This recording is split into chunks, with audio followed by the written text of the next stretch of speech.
The candle burns low. Its flame flickers against cold stone walls, throwing trembling shadows across a narrow room in the Tower of London. Outside, rain whispers against the glass, soft but unending, a sound that feels almost like prayer.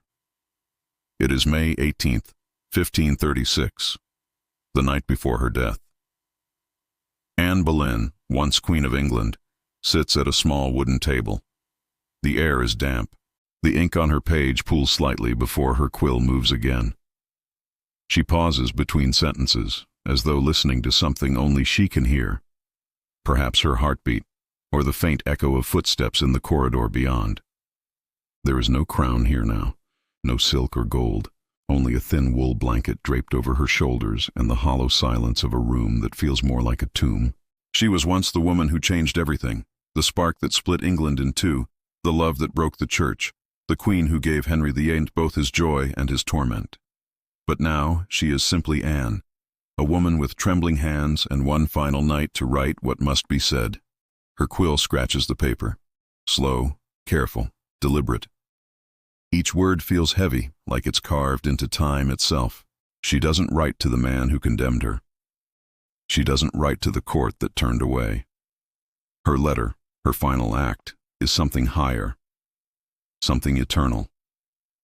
Outside her door, 2 guards stand watch. One is young, new to his post. The other has seen too much already. They speak in hushed tones about her, the queen who will lose her head come morning. Some say she's mad. Others say she's a witch. But if they could see her now, they'd know she is neither. She is calm, too calm. It's a quiet born of surrender, the kind that comes when there is nothing left to lose but your soul. Anne's candle sputters. She dips her quill again, her gaze steady. The paper before her is smudged with ink, but her handwriting is graceful still. Every curve, every loop carries the poise of a woman who once stood above kings and courtiers alike. She writes of mercy, of forgiveness, not for Henry, but for herself. She writes of God's will, of the fleeting nature of life, of the hope that her daughter might grow up in a world less cruel. She prays not for freedom, but for peace. She stops. The tower creaks. Somewhere outside, a raven cries into the night. Anne looks toward the narrow window. The city beyond is silent. London sleeps while its queen waits for death. She wonders if Henry sleeps too, if his dreams are troubled by what he's done. Perhaps not. Perhaps he has already begun to forget her. But Anne remembers everything. The way his voice softened when he first spoke her name. The letters, the promises, the gold, the fire that burned so bright it nearly blinded them both. She once believed she was chosen, that their love was part of some divine plan, that she was meant to stand beside him, not beneath him. But now, in this small room, she sees how easily love can become a weapon. Still, there is no hatred in her heart, only a strange aching calm.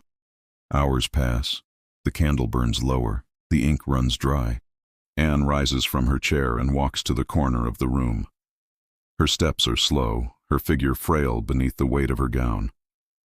She kneels beside the small wooden cross the guards have allowed her to keep. Her voice, barely a whisper, fills the silence. "Forgive me, Lord," she murmurs. "Forgive them too." There are tears, but they fall quietly, not of fear, but of release. For days, she has waited for Henry to send word, a pardon, a message, anything. But none came. Perhaps deep down, she knew it never would. Perhaps that is why she writes tonight, not to change her fate, but to rise above it. She returns to her desk and signs her name. Anne Boleyn, Queen of England. It is the last time she will ever write those words. As dawn begins to bleed through the window, she places the letter on the table. The wax seal is pressed with trembling fingers. For a moment, she simply looks at it. The last piece of herself she'll leave behind. No one will know exactly who it's meant for. Not Henry, not her daughter, not even history. Some will say it was addressed to the king, asking him to remember her kindly.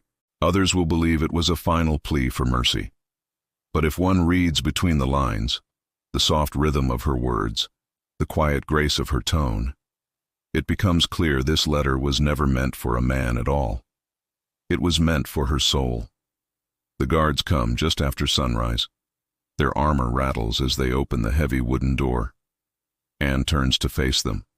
Her eyes are tired, but steady. She does not weep. She does not plead. The young guard, who has never seen a queen before, lowers his gaze. He cannot meet her eyes. She offers him a small smile, the kind that carries both sorrow and forgiveness. Then she looks back at her letter, resting peacefully upon the table. "Take it," she says softly. "Let it find its way." And then she walks toward the light. Outside, the morning air is cold.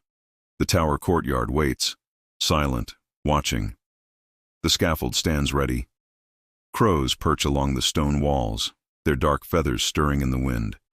Anne steps forward slowly, each movement deliberate, almost graceful. Her hands are clasped before her. The crowd watches as she kneels, the hem of her gown brushing against the wooden boards. Her lips move in prayer. She does not look for Henry among the faces. She knows he isn't there.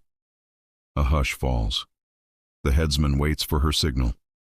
"I pray God save the king," she says quietly, "and I commend my soul into his hands." The blade flashes once, and then silence. In that silence her letter waits.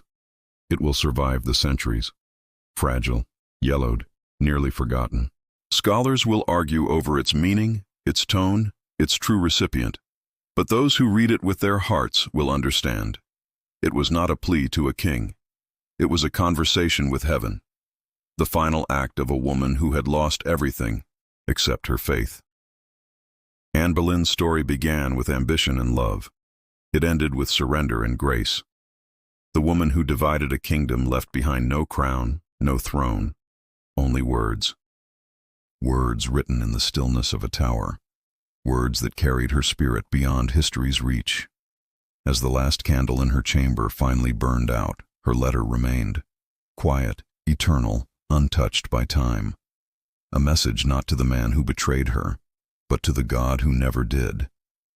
The morning light is thin, cold, colorless, as it slips through the narrow window of the tower.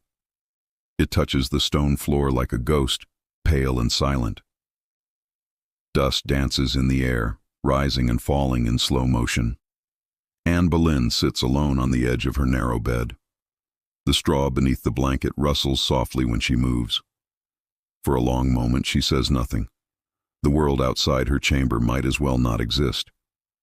The echo of the city, the hum of the river, the life of the court, all of it feels like another lifetime. She waits for footsteps, for news, for mercy. But there is only silence.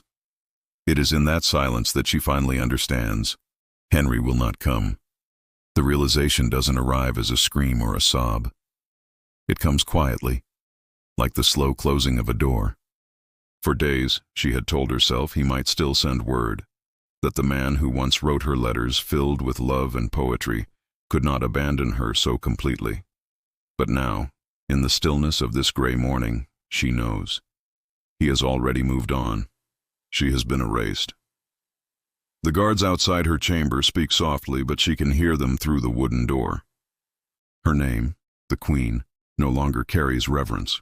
It is spoken with pity. Some still call her Your Grace, but their voices tremble when they say it, as though afraid the tower itself might correct them. Anne looks down at her hands. The rings are gone. The jewels that once glimmered on her fingers now rest in someone else's treasury. Her crown, her silks, her laughter, all stripped away. But what lingers is something deeper, the ache of betrayal. She had risked everything for Henry, her reputation, her family, her soul. She had believed in him when the world turned its back, and in return, he gave her the tower. The same place he had once called her sweetheart now holds her as a prisoner. The same king who tore a church apart to have her now signs papers to see her die. It is a betrayal that reaches beyond love. It is spiritual, almost holy in its cruelty. A soft knock breaks the stillness. The door opens just enough for a handmaiden to enter. She's young, frightened, and careful not to meet Anne's eyes. She brings food, bread and a small bowl of broth. Anne thanks her in a voice barely above a whisper. The girl sets the tray down and quickly retreats, closing the door behind her.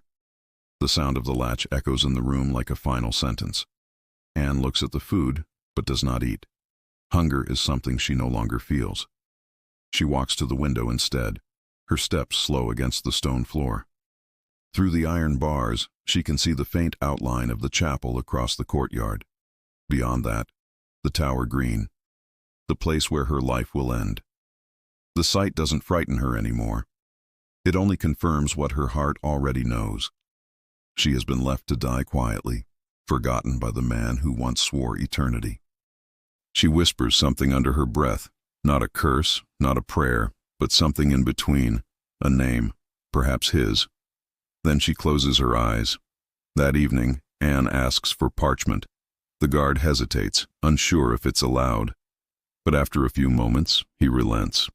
When the door closes again, she sits at the small wooden table, the same one where she wrote her final letter the night before. But tonight, she doesn't write to Henry. Her words are softer now, directed upward, inward. She writes of faith, of forgiveness. She writes that she does not hate those who have betrayed her, though her heart trembles at their names. She writes that she trusts God's mercy more than man's, that even if the world calls her guilty, heaven will see her truth. Her handwriting falters once or twice. The quill blots the page. She doesn't stop. The candle beside her burns slowly, its wax spilling onto the table. The light sways and shivers as though uncertain it will last the night. When she finishes, Anne leans back in her chair. The air smells faintly of smoke and damp stone. She looks at her words, fragile, inked shadows against the pale page, and for the first time in days, she feels something close to peace. It's strange, she thinks, how betrayal can quiet the soul. When the heart breaks enough, there is no room left for rage, only stillness. She presses her palm to her chest, feeling her heartbeat. Steady, slow. The same heart that once burned with love now beats only for faith. She remembers Henry's eyes, the way they once softened when he looked at her. She remembers his laughter, his warmth, the fire of his touch. But the memories don't bring tears now. They bring understanding.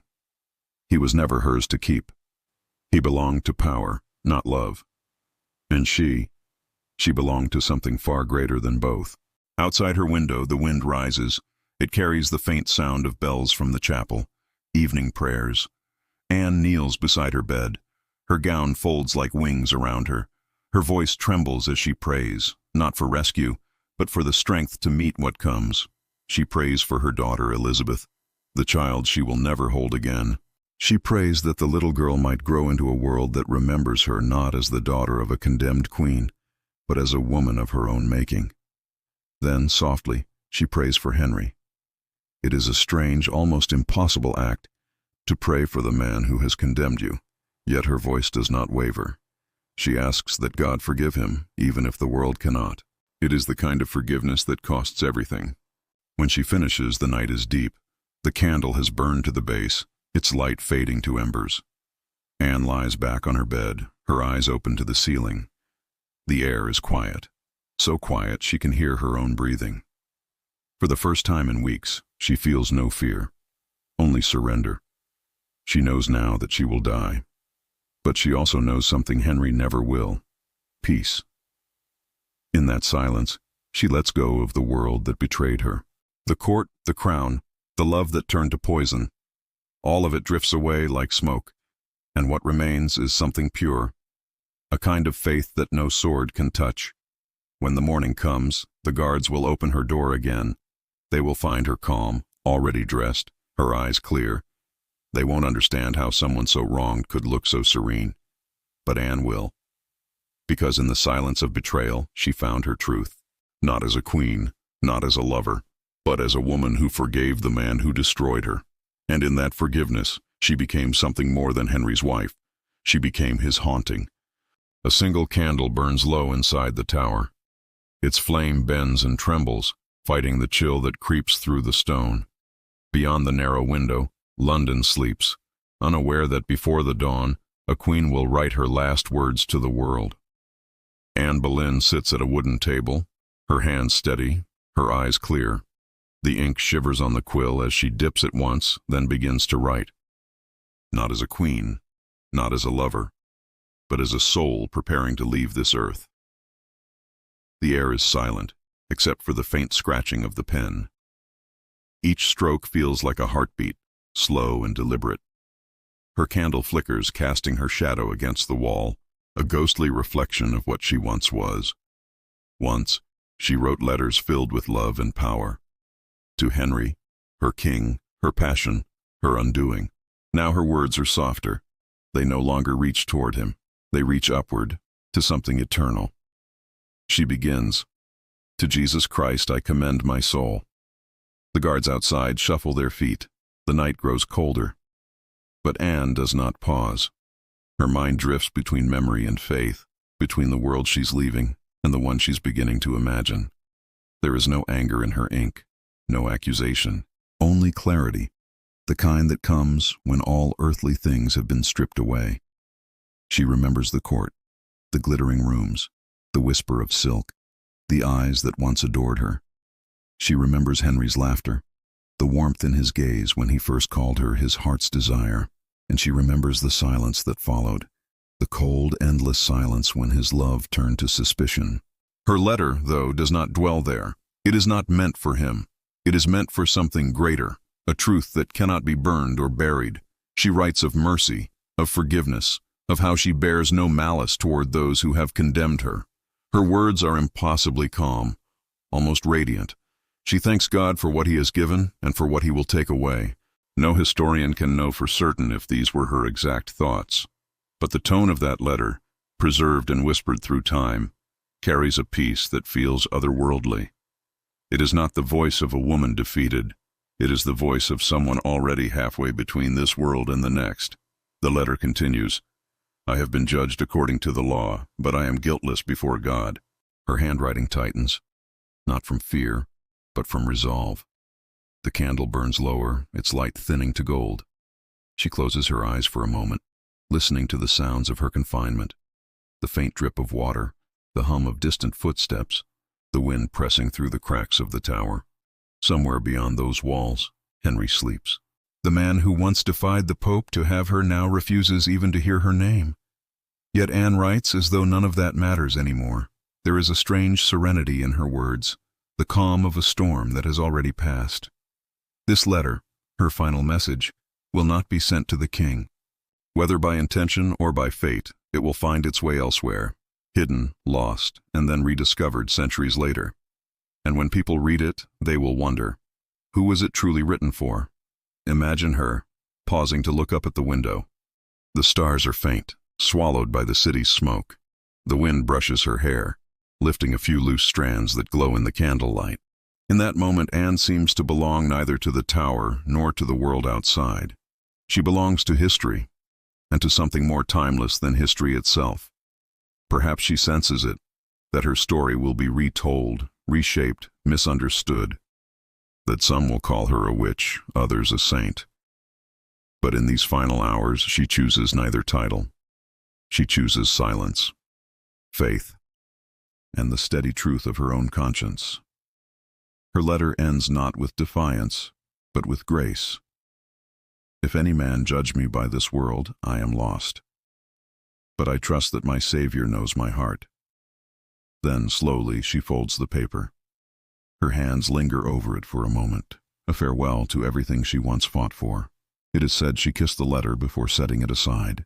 That kiss, soft, unseen, may have been her true goodbye. To her child she leaves love unspoken. To her enemies, forgiveness unearned. To her God, a soul made clean. Outside, the first light of dawn creeps over the tower. The city begins to stir. Soon, bells will ring, footsteps will echo, and a nation will watch its queen die. But for now, the world is still, and in that stillness, Anne's words rest quietly beside her, like a secret meant for eternity. Her letter will vanish after her death. Some claim it was hidden by a sympathetic guard. Others say it was sent to Cromwell and locked away. But centuries later, When historians uncover a letter believed to be hers, written in her final days, its tone hauntingly calm, they will realize it wasn't a plea for life. It was a prayer for peace.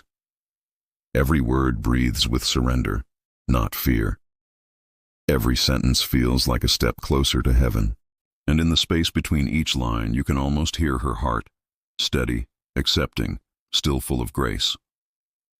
This was Anne Boleyn's final rebellion, to forgive when the world turned cruel, to write not for power, but for her soul. As the candle finally burns out, her chamber falls into darkness. Only the faint scent of ink and wax remains. Anne's body will die at sunrise, but her letter, that quiet testimony of faith, will live far beyond her. It will outlast the king who condemned her. It will survive the centuries that forget her voice. Because in those last fragile pages, she left something no crown could give and no sword could take, a soul at peace with its truth. The morning is cold. Even the air seems to hold its breath. A thin fog curls over the tower grounds, softening the world in shades of gray. Somewhere a bell tolls, slow, distant, final. Anne Boleyn steps forward. Her gown is simple, unadorned, the rich silks of her queenship long gone. Her hair is tucked beneath a linen coif, her neck bare against the morning light. A woman once crowned in gold now walks barefoot across the wooden scaffold, her footsteps steady and light as prayer. The crowd waits in silence. Some have come to mourn, others to watch, but all fall quiet as she lifts her eyes, not to them, not to Henry, who is far away, but to the sky, the same sky she looked upon as a queen, the same sky she wrote beneath in her final letter. Now it watches her in return, pale, endless, merciful. The executioner, a swordsman from France, kneels before her in respect. He has done this many times before, but never has the air felt so still, so heavy with meaning. Anne speaks softly. Her words are not bitter, they are not fearful. They carry a peace that seems to come from another world. "Good Christian people," she begins, "I come here to die, according to the law. I do not accuse any man, nor bear ill will toward the king. May God preserve him, and give him long to reign." Her voice does not tremble. Even those who doubted her innocence feel something shift inside them, a strange mix of sorrow and awe. It is as if, in forgiving him, she becomes something greater than the crown she once wore. A soft breeze moves across the courtyard. The white linen of her dress ripples like water. Nearby, a small group of women, her ladies-in-waiting, weep quietly. One holds the letter Anne wrote the night before, pressed tightly against her chest. That letter, now sacred, whispers everything Anne could not say aloud. It is her confession, her faith, her final offering to God and history. And now, standing on the scaffold, her calmness mirrors every word she wrote. There is no defiance, no curse, only surrender, not to power, but to peace. The sword gleams in the morning light. The crowd lowers their heads. The air thickens with silence. A single word escapes Anne's lips. "To Jesus Christ I commend my soul." And in that moment, before the blade falls, it feels as though the entire tower pauses, as if even time bows its head. Then, it is done. Quick, silent, final. The queen who changed the course of England is gone. But something in the air remains, a calm that refuses to fade. They say the executioner wept. They say the crowd stood frozen, too moved to cheer, too burdened to breathe. Even the sky, they said, seemed to turn pale. Her ladies gather her body, wrapping her gently in white cloth. There is no coffin, no royal farewell. They carry her to the small chapel within the tower, St. Peter ad Vincula, and bury her beneath the stone floor. No grand tomb, no inscription, just the quiet weight of history pressing down. But Anne's story does not end there, because the moment she is silenced, the world begins to remember her differently. Within weeks, Henry VIII is married again. A new queen wears the crown. A new smile sits beside his throne. The court moves on, as it always does, pretending not to hear the echo left behind. But the people whisper.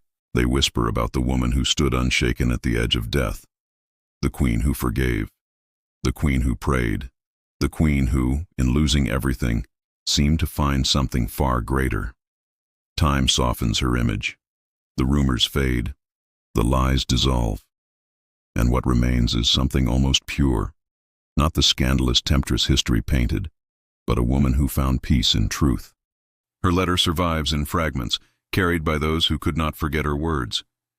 Generations later, readers will find it again, tracing the ink as though it were still warm. I bear no ill will toward any man. I trust in God's mercy. Words written in captivity, yet filled with freedom. And through them, Anne Boleyn lives again, not as Henry's wife, but as something untouchable. A spirit of faith that outlasted every betrayal. Imagine the tower now, centuries later. Tourists walk its halls, their footsteps echoing where Anne once prayed. They stop at her resting place, a simple stone, no name carved into it for years after her death. Flowers lie there now, some fresh, some fading, each one left by a stranger who felt somehow the pull of her story. They kneel, they whisper her name. And in that stillness, the same calm she carried in her final moments seems to linger. Gentle, unbroken. Because Anne's story is no longer one of loss, it's one of transformation. The queen who rose from obscurity, who defied a king, who paid the price for love and power, becomes, in her death, something far more enduring. A symbol of faith unshaken. A reminder that even in betrayal, there can be grace. That even when the world takes everything, the soul remains untouched. If you listen closely, you can almost hear it. The faint sound of a quill, the echo of that last candle burning low in her chamber. Her words still whisper through time, soft as a prayer. If any man judge me by this world, I am lost. But I trust that my Savior knows my heart. That is the truth Anne left behind. A truth that outlived the power that destroyed her. A truth that turned tragedy into meaning. The fog has lifted now. The morning is clear. The tower stands unchanged, but the world has moved on, carrying with it the quiet strength of a queen who met death with peace. Anne Boleyn is gone, but her final letter, her final words, her final calm remain. They remind us that history is not just written in wars and crowns, but in the stillness of a single heart, choosing faith over fear. The candle burns out, but the light, her light, never truly fades.